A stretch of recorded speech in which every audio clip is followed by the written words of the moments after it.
दोस्तों, कुछ लोग कहते हैं कि नसीब में होगा तो मिलेगा। कुछ लोगों का मानना है कि नसीब खुद बनाना पड़ता है। नसीब में ना मानने वालों की संख्या बहुत बड़ी है, लेकिन शायद उससे भी ज्यादा संख्या नसीब को मानने वालों की है।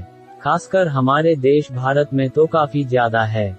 आज नसीब के बारे में इतनी बातें इसलिए क्योंकि आज की कहानी, जिसका शीर्षक है नसीब का खेल, उसी विषय पर आधारित है। कई सालों पहले 3 दोस्त हुआ करते थे। दीपक, राजू और श्याम, ये तीनों के नाम थे।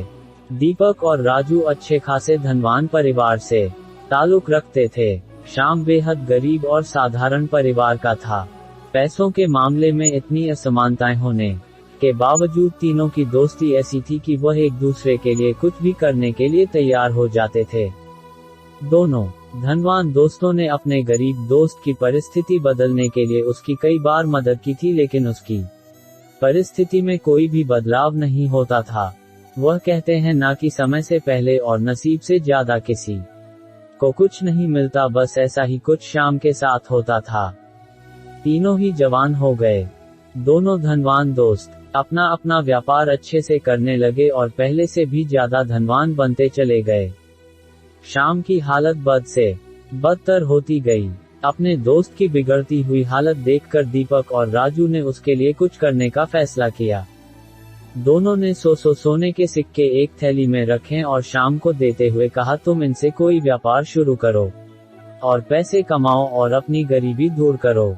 श्याम ने उन 200 सिक्कों में से 5 सिक्के घर खर्च के लिए निकाले और बाकी के 195 सिक्के अपनी पगड़ी में बांधकर शहर की तरफ जाने लगा, ताकि वहां जाकर व्यापार के लिए कुछ जरूरी चीजें ला सके।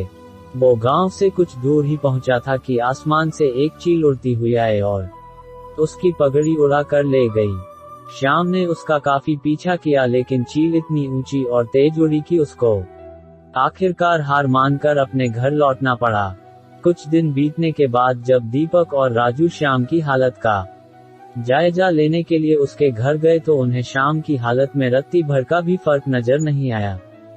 पूछने पर श्याम ने सारी हकीकत दोनों को बता दी।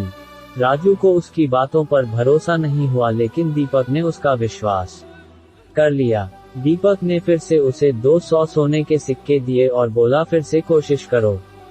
दीपक और राजू के जाने के बाद श्याम ने सोचा कि अभी काफी रात हो गई है, इसलिए सिक्कों को कहीं छुपा देता हूँ ताकि कोई चोर उन्हें चुरा ना सके। कल शहर जाकर कोई धंधा शुरू करूंगा। उसने उन सिक्कों को अपने घर में रखी भूसे की एक टोकरी में छुपा दिया। शाम सुबह नींद से जागा और सीधा उस भूसे की टोकरी की तरफ गया जहां उसने सिक्के छुपाए थे।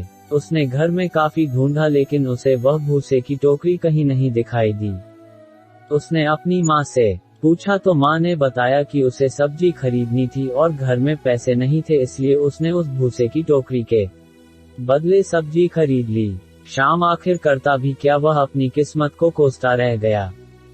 फिर से कुछ दिनों बाद दीपक और राजू श्याम को मिलने आए, तब भी उन्हें उसकी की परिस्थिति बदली हुई नजर नहीं आई, बल्कि इस बार तो उसकी हालत और ज्यादा खराब हो गई थी।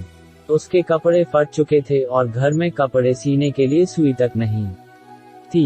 दीपक और राजू के पूछने से पहले ही श्याम ने अपने साथ घटित हुई घटना के बारे में सब कुछ सच दोनों को बता दिया। वह बोला कि तुम लोग मेरी मदद करना छोड़ दो। अब तो मुझे भी लगता है कि मेरी किस्मत में धनवान बनना लिखा ही नहीं है। मेरी वजह से तुम्हारा भी काफी नुकसान होता रहता है।